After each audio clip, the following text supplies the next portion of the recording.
എൻ്റെ എല്ലാ കൂട്ടുകാരും സുഖമായിട്ടും സന്തോഷമായിട്ടും ഇരിക്കുന്നു വിശ്വസിക്കുന്നു. നേഴ്സറിയിൽ കാണുന്ന പോലെ തന്നെ നമ്മുടെ റോസയിലൊക്കെ ഇങ്ങനെ കട്ട കുത്തി പൂക്കൾ നമ്മുടെ വീട്ടിൽ ഉണ്ടായി നിൽക്കുന്നതാണ് എന്തൊരു ഭംഗിയല്ലേ. നമുക്ക് ആ റോസ വാങ്ങിച്ചുകൊണ്ട് വന്നിട്ട് അതിൽ ആദ്യമൊക്കെ പൂക്കളുണ്ടാകും, പിന്നെ പൂക്കളുണ്ടാകുന്നില്ലെന്നാണ് കുറേ പേരുടെ ഒരു സങ്കടങ്ങൾ കേട്ടോ. അപ്പം അതിനായിട്ട് ഞാൻ ഒരുപാട് വളങ്ങളൊക്കെ ഇട്ടിട്ടുണ്ട്. അതിൽ റിസൾട്ട് കിട്ടി ഒരുപാട് പേരുണ്ട് വാട്സപ്പിലൊക്കെ മെസ്സേജ് ചെയ്യാറുണ്ട്. റോസ നന്നായിട്ട് വരുന്നതും ഒക്കെയുള്ള ഫോട്ടോസൊക്കെ എടുത്ത് അയക്കാറുണ്ട് കേട്ടോ. അപ്പം എനിക്ക് കിട്ടുന്ന റിസൾട്ടാണ് നിങ്ങൾക്ക് വേണ്ടി ഷെയർ ചെയ്യുന്നത്. ഞാൻ ആദ്യം ഒരു റോസ വാങ്ങിച്ചു തുടങ്ങിയതാണ്. ഇപ്പോൾ എനിക്ക് ആവശ്യത്തിനേറെ റോസകളുണ്ട്. അപ്പോൾ ഇനിയും ഞാൻ വാങ്ങിക്കും. കാരണം നമ്മൾ റോസയുടെ ഒരു പരിചരണം മനസ്സിലാക്കി കഴിഞ്ഞാൽ നമ്മൾ പിന്നെ വീണ്ടും വീണ്ടും റോസ വാങ്ങിച്ചു വെക്കും. പ്രത്യേകിച്ച് നമ്മൾ ചെടിച്ചെടിയിൽ വെക്കുന്ന റോസയ്ക്ക് ഒരുപാട് ന്യൂട്രിയൻസ്, മൈക്രോ ന്യൂട്രിയൻസ് ഒക്കെ അടങ്ങിയ വളങ്ങൾ നമ്മൾ കൊടുക്കേണ്ടതാണ്. ആഴ്ചയിലും 15 ദിവസം കൂടുമ്പോഴും ഒക്കെ കൊടുക്കണം. അതോട് തന്നെ ആ റോസയുടെ ചൂടൊക്കെ ആഴ്ചയിൽ ഒരിക്കൽ ഇളക്കി കൊടുക്കാതിരിക്കാൻ മറക്കല്ലേ. തീർച്ചയായിട്ടും അതുപോലെ ചെയ്താൽ മാത്രമേ റോസയ്ക്ക് നല്ല വേരോട്ടം കിട്ടത്തുള്ളൂ. അതുപോലെ ഹ്യൂമിക് ആസിഡ് കഴിഞ്ഞ ദിവസം ഞാൻ വീഡിയോ കാണിച്ചിട്ടുണ്ടായിരുന്നു. അത് നമ്മുടെ റോസയ്ക്ക് 15 ദിവസം കൂടുമ്പോൾ വെള്ളത്തിൽ കലക്കി കൊടുക്കുന്നത് നല്ലതാണ്. അതിനൊരു 1/2 ടീസ്പൂൺ 1/4 ടീസ്പൂൺ എടുത്ത് 1 ലിറ്റർ വെള്ളത്തിൽ കലക്കി കൊടുക്കാം. അതുപോലെ തന്നെ എക്സോഡസ് ഒരു 2 അല്ലെങ്കിൽ 1.5 മില്ലി 1 ലിറ്റർ വെള്ളത്തിൽ കലക്കി മിക്സ് ചെയ്ത് നമ്മുടെ ചെടികൾക്ക്, റോസാ ചെടികൾക്ക് സ്പ്രേ ചെയ്ത് കൊടുക്കാം. എല്ലാ പൂക്കളുണ്ടാകുന്ന ചെടികൾക്ക് നല്ലതാണ്. അപ്പോൾ ഇതൊക്കെ നമ്മൾ മാറി മാറി ചെയ്താൽ മാത്രമേ നമുക്ക് നല്ല റിസൾട്ട് കിട്ടുള്ളൂ. അതുപോലെ തന്നെ നല്ലൊരു ഫെർട്ടിലൈസറാണ് നിങ്ങൾക്ക് വേണ്ടി ഷെയർ ചെയ്യുന്നത്. എന്നിട്ട് ഞാൻ വിനാഗിരിയാണ് ഉപയോഗിക്കുന്നത്. വിനാഗിരി എല്ലാവർക്കും അറിയാം, ചെടികൾക്ക് പൂക്കളുണ്ടാകുന്നതിനും അപ്പുറം ചെടികളുടെ മുരടിപ്പും പ്രശ്നങ്ങളും എല്ലാം മാറി നല്ലവണ്ണം ചെടി ഹെൽത്തി ആയിട്ട് വളരാനും നിറയെ പൂമൊട്ടുകളും പൂക്കളും വന്ന് നിറയാൻ സഹായിക്കുന്ന ഒരു സാധനം തന്നെയാണ് വിനാഗിരി. അപ്പം വിനാഗിരി നമ്മൾ എടുത്തേക്കുന്നത് ഒരു ചിരട്ട നിറച്ചുള്ള അളവിലാണ് കേട്ടോ. അപ്പോൾ ഇതുപോലെ തന്നെ എടുക്കാൻ ശ്രമിക്കുക.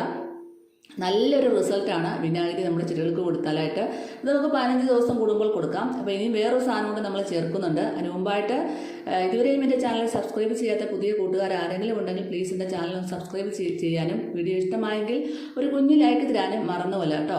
അപ്പോൾ നമ്മൾ ആദ്യം ഒരു ചിരട്ട വിനാഗിരി ഒഴിച്ചു കൊടുത്തിട്ടുണ്ട്. ഇനി നമുക്ക് അതിലൂടെ ശർക്കരയാണ് വേണ്ടത്. അപ്പോൾ ശർക്കര ഏകദേശം ഞാൻ നല്ലപോലെ പൊടിച്ചുകൊണ്ട് വന്നിട്ടുണ്ട് ശർക്കര, കാരണം വെള്ളത്തിൽ ഇടാനായിട്ടാണ്. അപ്പോൾ നല്ലൊന്ന് പൊടിച്ചെടുക്കണം.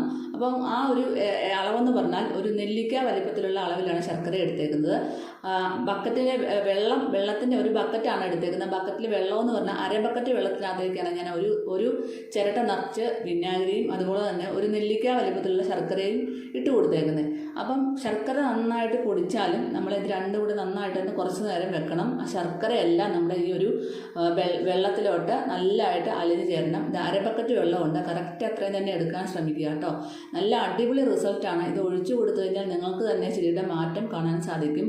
പുതിയ തിളപ്പുകളൊക്കെ വരുന്ന കാണാൻ സാധിക്കും. അതുപോലെ തന്നെ മുരടിപ്പും പ്രശ്നങ്ങളും ഉണ്ട്, അതൊക്കെ മാറി കിട്ടാനായിട്ട് വളരെയധികം സഹായിക്കുന്ന ഒന്നാണ് ഈ ഒരു ഫെർട്ടിലൈസർ. ശർക്കര ഇടുന്ന മൂലം നമ്മുടെ മണ്ണിലുള്ള സൂക്ഷ്മാണുക്കളെ വർദ്ധിപ്പിക്കാനായിട്ട് ശർക്കര വളരെയധികം സഹായിക്കുന്നു.